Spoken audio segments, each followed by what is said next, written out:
Authentic is sponsored in whole by Voice of Prophecy. Legend has it that many years ago, a prominent businessman told Mark Twain, "Before I die, I intend to make a pilgrimage to the Holy Land. I want to climb to the top of Mount Sinai and read the Ten Commandments aloud." To which Mr. Twain replied, "I've got a better idea. Why don't you stay right at home in Boston and keep them?" Let's take a closer look at that idea. Welcome to Authentic. Shawn Boonstra explores real existential questions about the meaning of your life and how you can live a genuine human existence. Listen every week right here on this station or on your favorite podcatcher. Here's Shawn with this week's episode of Authentic. Toward the end of 2023, Gene and I were in the city of Athens, and one afternoon we decided to visit the other half of the Acropolis, where there's a beautiful park just opposite of the Parthenon. What I wanted to see was a cave that's been labeled Socrates' prison, even though there's almost zero chance that the great philosopher was actually ever in there. It's a small cave in the hillside, and you can see these little holes where there used to be wooden beams anchored into the rock because, well, there used to be a house in front of the cave. Now, when we got there, there was this guy standing in front of one of the cave openings, and he was streaming something over his phone, live streaming. So, of course, I had to wait to take a picture because I didn't want this guy in my shot. And as I was waiting, I got a little closer so I could listen to what he was saying. I thought maybe he was some kind of historian or an archaeologist, and I was eager to find out if he might be telling the truth about the history of that cave. I mean, it kind of looks like a little prison, but that's because the Greeks were using it during World War II to hide valuable artwork from the Nazis, who were in the habit of plundering, and they put bars in the opening. But imagine my surprise when I found out this live streamer was not a historian. He wasn't even a tourist. He was a psychic of some kind, and he was telling his audience that he felt a lot of psychic energy radiating from the cave because, of course, he believed this was the spot where one of history's most famous people was forced to commit suicide by drinking poison. "This is where Socrates died," he said, and he was pretty excited. "You should feel the energy coming out of this place." And you know, for half a moment, I thought about telling him that Socrates didn't actually die in there, but I guess I was being entertained enough that I didn't want to stop the show. I figured I could look up the video later and leave the truth in his comments so his followers could see that he was just one more psychic charlatan deceiving people, presumably for their money. But alas, I failed to find his video after the fact, and so I guess he succeeded in perpetuating his lie for one more day. But just in case somebody listening might have seen this guy online somewhere, I figured I'd mention this because far too many people buy the absolute baloney that these so-called psychics are selling. The odds that this guy was channeling the ghost of Socrates? Zero. It didn't happen. And as a minister, I should probably add that the Bible itself denies that possibility. Not only did God expressly forbid such things, but the scriptures also state quite plainly that contact with the dead is impossible. Let me show you from the Old Testament book of Job, where the Bible says, "As the cloud fades and vanishes, so he who goes down to Sheol," that's the Hebrew word for the grave, "does not come up. He returns no more to his house, nor does his place know him anymore." Now, if that's not clear enough, listen to this passage from Ecclesiastes chapter 9. It says, "For the living know that they will die, but the dead know nothing." Now, the last time I checked, Socrates would have to know something to communicate with a psychic. It continues, "And they have no more reward, for the memory of them is forgotten. Their love and their hate and their envy have already perished, and forever they have no more share in all that is done under the sun." So, here's the thing. Mr. I Can Channel Socrates was standing directly beneath the sun when he made his video, which means that from the Bible's perspective, whatever he was feeling at that moment, not the ghost of Socrates. But enough about the psychic, because what I really want to talk about is the reason Socrates was killed. The powers that be in those days considered him a horrible influence on the young because he was questioning the traditional religious belief of Athens. To use the words that Plato put in Socrates' mouth, he was accused of, quote, creating new gods while not believing in the old gods. Now, what Socrates was actually guilty of was raising questions about the behavior of the Greek gods. Right after a good friend of his mentions that Zeus had to punish his father for eating his own children, Socrates tells him he found it, quote, hard to accept things like that being said about the gods. And then he asks a really important question. Let me just read that to you. Socrates says, and do you believe that there really is war among the gods, and terrible enmities and battles, and other such things as are told by the poets, and other sacred stories such as are embroidered by good writers, and by representations of which the robe of the goddess is adorned when it is carried up to the Acropolis? Are we to say these things are true, Euthyphro? Based on the records left behind by Plato, some people accused Socrates of atheism because he was asking some really penetrating questions about the Greek pantheon. Now, I'm not at all convinced that he was an outright atheist who believed in no gods, because Plato, a keen disciple of Socrates, did believe in a supreme being. What Socrates was actually doing was appealing to reason as a way to build a good civilization instead of some of the ridiculous stories that hailed from Mount Olympus. The behavior of the Greek gods, he pointed out, was awful. They were petty, murderous, capricious, licentious, and that's because they were made in the image of fallen human beings instead of the other way around. They were human inventions. To put it bluntly, their behavior was way beyond embarrassing, and a thinking person would be hard-pressed to use the stories of these pagan gods to build an ethical system of living. I mean, the gods could scarcely get along with each other, so how in the world are they going to teach us to live in peace? And wouldn't you know it? Socrates was hardly alone in this conviction. We also have the rather fascinating example of Xenophanes. I've mentioned him before, I'm pretty sure. And Xenophanes taught that the gods were poorly behaved because they were invented by us, poorly behaved human beings. And he also said that the nature of the universe points to the existence of just one God, who by nature has to be morally superior to us. Otherwise, what's the point? So one of the reasons that paganism collapsed when Christianity came to town is because the pagan gods were so immoral. I mean, it's not the only reason by a long shot, and the story's a little more complex than that. But the fact that these pagan gods from all the various Western cultures behave so abysmally is well beyond dispute. All you have to do is pick up a book of ancient myths and you'll see it for yourself. And personally, I think there's something really fascinating about the way that these pagan deities supposedly interacted with human beings. What you never seem to find is any kind of clear moral code being given to us. All we really have is the work of human philosophers who tried to cobble together lessons about politics or ethics, occasionally mentioning stories about the gods, but for the most part, they just appealed to bare human reason. All right, time for a quick break, so I'll be right back after this. Hey, Shawn Boonstra here. Did you know you can watch Authentic every week? Yep, just search for Authentic with Shawn Boonstra on YouTube. It's that easy. Catch new episodes every week during our regular seasons and watch for free. And while you're at it, would you tell one or two people about the show? Thanks for your support. Life can throw a lot at us. Sometimes we don't have all the answers. But that's where the Bible comes in. It's our guide to a more fulfilling life. Here at the Voice of Prophecy, we've created the Discover Bible Guides to be your guide to the Bible. They're designed to be simple, easy to use, and provide answers to many of life's toughest questions. And they're absolutely free. Sign up at BibleStudies.com today and start your journey of discovery. This is Authentic with Shawn Boonstra and the Voice of Prophecy. The gods of the Greeks and Romans were a rather unpleasant collection of badly behaved deities. And to say that these gods actually loved humanity is laughable because their behavior said otherwise. I mean, take a look at the popular story of Prometheus, who angered the gods by giving us fire. He was punished severely for that supposed crime. He was tied to a rock, and every day Zeus would send an eagle to pick him open and eat his liver while he was still alive. Overnight, his liver would grow back, and the next day and every day thereafter, the eagle would do it again and again and again, and that was supposed to go on for all eternity. So, honestly, it's not that hard to see why some pagans started to believe that the gods must hate us. And in time, there were philosophers who agreed with that. The gods were horrible beings whose sense of morality was actually worse than ours.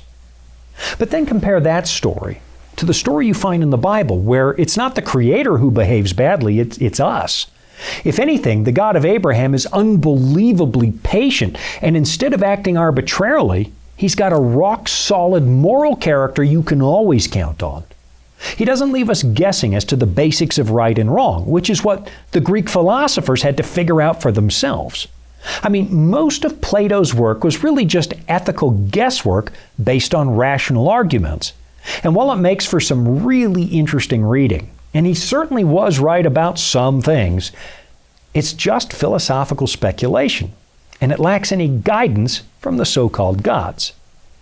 By contrast, the God of Scripture actually writes a brief moral code on tables of stone and then hands them to a prophet on Mount Sinai. And I guarantee you know this code because, well, it's the Ten Commandments. Morality in the Bible is a top-down affair, which makes skeptics think it's the work of some kind of cosmic dictator who's just trying to ruin our fun. They think it's just some arbitrary list of rules from another capricious pagan-style deity. But there's nothing even remotely arbitrary about the Ten Commandments. In fact, they are anchored in the very character of God Himself. The commandments exist because God exists. Now, that might be one of the most important things we're going to look at, because the way a lot of people think about God's moral law, it's just a set of rules designed to control us. And from that perspective, any set of rules would be about the same. It's just about control. You could make a law, for example, that all males over the age of 50 are required to tattoo a rhinoceros on the left side of their head or face the death penalty. And humanly speaking, they think that would be just as valid as the commandment against adultery, because it's just a matter of making your inferiors toe the line. But that's not at all what's happening with the Bible's moral law. In fact, if you examine it, you begin to realize there are no alternatives. There is no other law, because the commandments are a reflection of God Himself.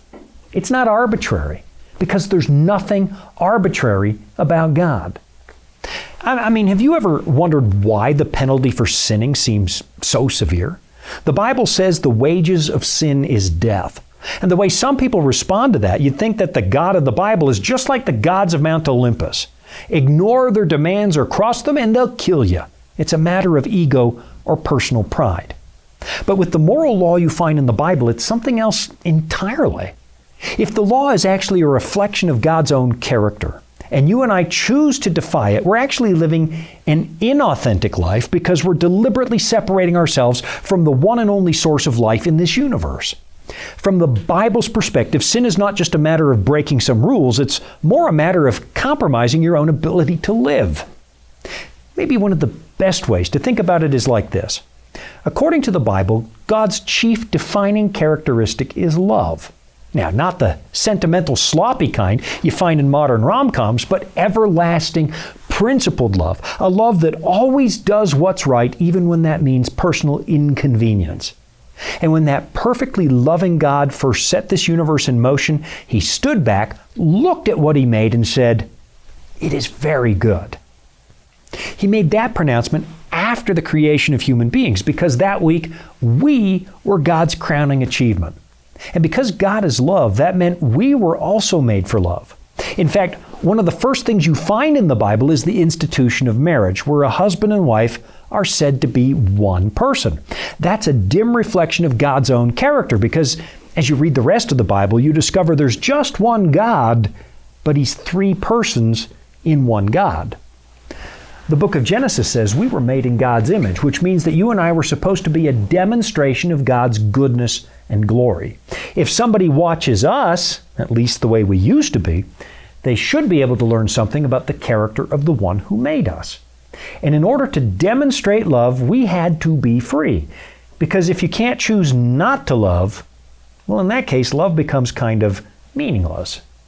So in the beginning, we really wouldn't have needed a handwritten, transcribed copy of God's law, because it was just a natural part of our own makeup. But then we made the wrong choice, and from that point forward, our lives actually became a lie about the one who made us. We became self-serving, self-interested, and incredibly selfish.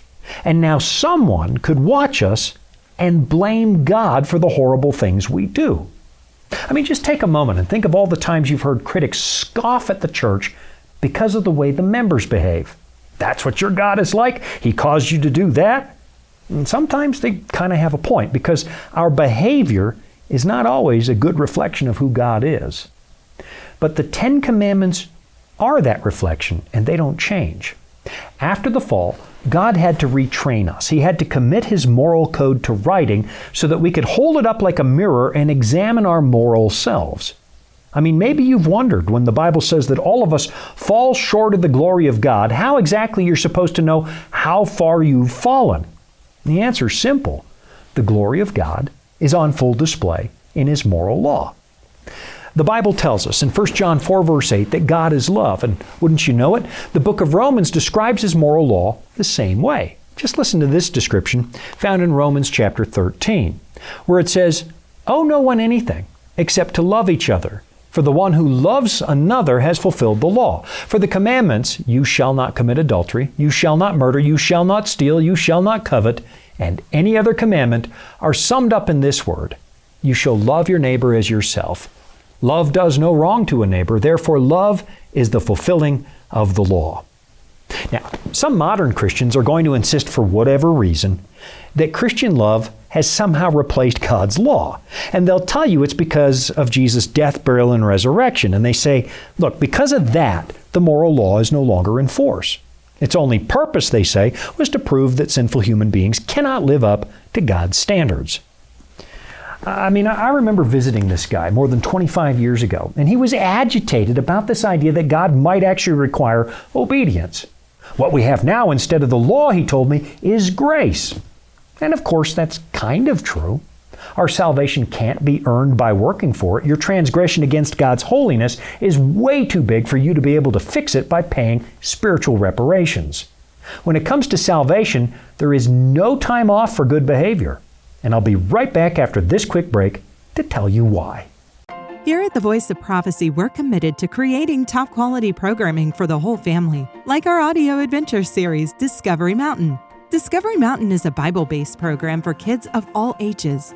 Your whole family will enjoy the faith-building stories from this small mountain summer camp and town. With 24 seasonal episodes every year and fresh content every week, there's always a new adventure just on the horizon. Check it out today at discoverymountain.com. This is Authentic with Shawn Boonstra and the Voice of Prophecy. Let's suppose you're in court, being tried for murder, and there's no question you're guilty. In fact, the jury deliberates for less than 3 minutes because your guilt is that obvious. And now let's suppose when it comes time to make a personal statement right before sentencing, you tell the judge, "Listen, Your Honor, if you let me go, I promise never to murder anybody ever again. Cross my heart, hope to die." Now, you and I both know full well that judge is not going to pardon you based on the promise of future good behavior. After all, not killing people is baseline good behavior that we expect from everybody. It doesn't earn you special privileges. So promising to do right is not going to fix your guilt because you have already violated the social covenant in the worst way possible. Likewise, good behavior in the eyes of God will not solve the reality that your life has already been a denial of God's goodness. I mean, let's just be honest. As a known creature of God, your life has been a lie about who He is and what He's like. And even more to the point, if you get a pardon that you didn't deserve, which is what the cross made available, that does not mean that you now have a lifetime exemption from living in harmony with God. To suggest that grace is some kind of moral hall pass that exempts you from the requirements of the moral law, which again is entirely based on God's own character, well, let's just say that it makes a mockery out of the high price that Christ had to pay in order to save you. To put it simply, God's grace is not a license for bad behavior. In fact, it's entirely the opposite. There's a passage in the book of Romans that some people find a little confusing because it seems to imply that the grace of God has somehow nullified the requirements of His moral law. Here's what it actually says in Romans 6:14. "For sin will have no dominion over you, since you are not under law, but under grace." Now, at first glance, that appears to say that Christians are free to ignore the moral law because we are now living under grace. But the only way you can make it say that is to willfully ignore the context. I mean, just listen to what Paul says a few verses earlier in Romans 6, verse 1. What shall we say then? Are we to continue in sin that grace may abound? In other words, if grace is good, then just get busy sinning so you can have more grace. What shall we say then, he continues? Are we to continue in sin that grace may abound? By no means. How can we who died to sin still live in it? And then we have this statement down in verse 15, just one verse after Paul's statement that we're no longer under the law but under grace. And listen very carefully to what he actually says. And I'm going to read a bit of this because this is really important. He writes, "What then? Are we to sin because we are not under law but under grace? By no means. Do you not know that if you present yourselves to anyone as obedient slaves, you are slaves of the one whom you obey, either of sin which leads to death or of obedience which leads to righteousness? But thanks be to God that you who were once slaves of sin have become obedient from the heart to the standard of teaching to which you were committed, and having been set free from sin, have become slaves of righteousness." Take the time sometime to read the whole chapter. In fact, read the whole book of Romans, and I think it'll become obvious. Salvation by grace through faith does not entitle us to do away with the moral law. I mean, that's what got us into trouble in the first place. What we have in the Ten Commandments is a picture of what it means to live an authentic human life, the kind of life that God intended before we exercised our moral free will and decided to compromise His whole creation. Which brings me back to the point I made at the top of the show. Where the gods of Mount Olympus failed to give us a codified moral law, the God of Abraham did. What we have in the Bible is a moral God, and that's a very welcome departure from the gods of the pagans.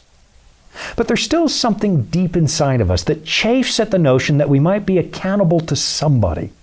So here's what I want you to think about, because there's something really simple that evades our notice when we're busy squirming in the face of God's moral law.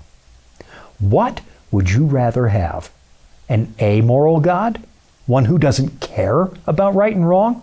Or even worse, would you rather have an immoral God who does the wrong thing, like so many of the half-baked deities of the Greeks and Romans? Would you really want a God who isn't moral? What we have in the Ten Commandments is incredibly good news. If God is real, and I believe He is, then finding out that He has moral expectations and He cares about the way you live, how in the world would that be a bad thing? I'm reminded of Jesus' famous summary of the law found in Matthew chapter 22. This happened when a lawyer tried to test the limits of Jesus' moral teaching. And here's what he asked Jesus. "Teacher, which is the great commandment of the law?" And he said to him, "You shall love the Lord your God with all your heart and with all your soul and with all your mind. This is the great and first commandment. And a second is like it. You shall love your neighbor as yourself. On these two commandments depend all the law and the prophets." In other words, there is no unimportant commandment in the Decalogue because it's all a description of God's essential nature. And that essential nature is love. In the first table, we find a description of how we express our love for God. Then in the second table, we find the commandments related to things like murder, theft, and adultery. And it's a summary of our duty to each other. God is love, the Bible tells us. And He explains how we can follow suit and live as if we were really made in His image. All right, time for one last break, so I'll be right back after this. Dragons, beasts, cryptic statues. If you've ever read Daniel or Revelation and come away scratching your head, you're not alone.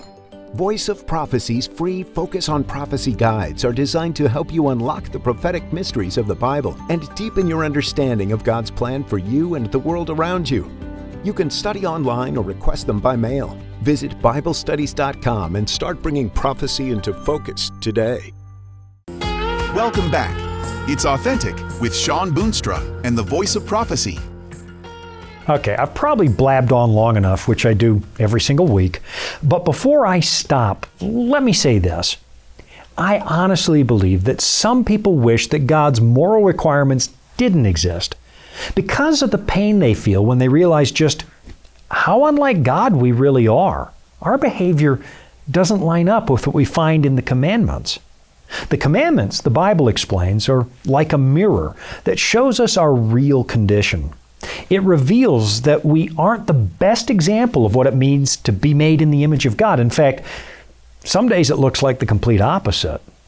And that's a realization that can take you in one of two directions. On the one hand, you can allow your pride to get the better of you. You can smash the mirror, so to speak. You can decide that maybe your personal violations of God's moral code really aren't that serious at all. They're not all that bad. Maybe there's something wrong with the law itself. That's one direction that you can take, and many people do. In fact, I think most people take that direction. But then on the other hand, you could acknowledge the gravity of the situation. You could admit how bad it is. You could admit how far you do fall short of that moral standard, and then accept the incredible forgiveness and mercy that God's offering to you.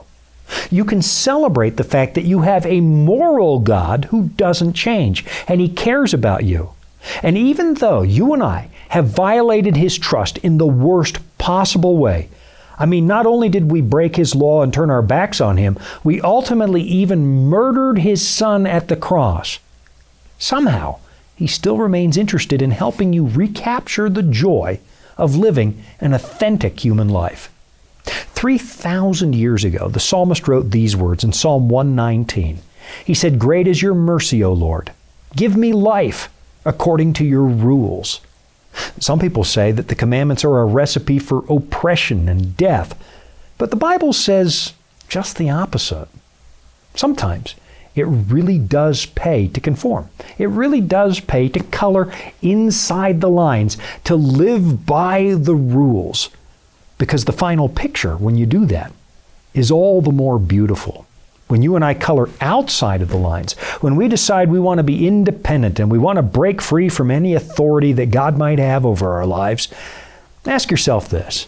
At the end of the road, every time you've done that, how's it turned out? When you're trying to take the reins of your own life and run the show yourself, how well does that go? Maybe it's time to pick up a Bible, to take a look at what God said. It's just 10 rules. It's not 600. It's not 1,000. It's 10. I challenge you. I dare you. Take a look at them and ask yourself, does this make sense? And could this possibly be the path to a more authentic, a more contented life? If you have trouble getting started on your studies, go to BibleStudies.com, and we're quite happy to help you get started with completely free resources. Thanks for joining me this week. I'm Shawn Boonstra, and this has been another episode of Authentic. You've been listening to Authentic, sponsored by Voice of Prophecy. Remember, you can listen every week right here at the same time. And thank you. Authentic is funded by listeners just like you. You can support at voiceofprophecy.com. That's also where you can find all the episodes you missed, or where you can listen again. That's voiceofprophecy.com.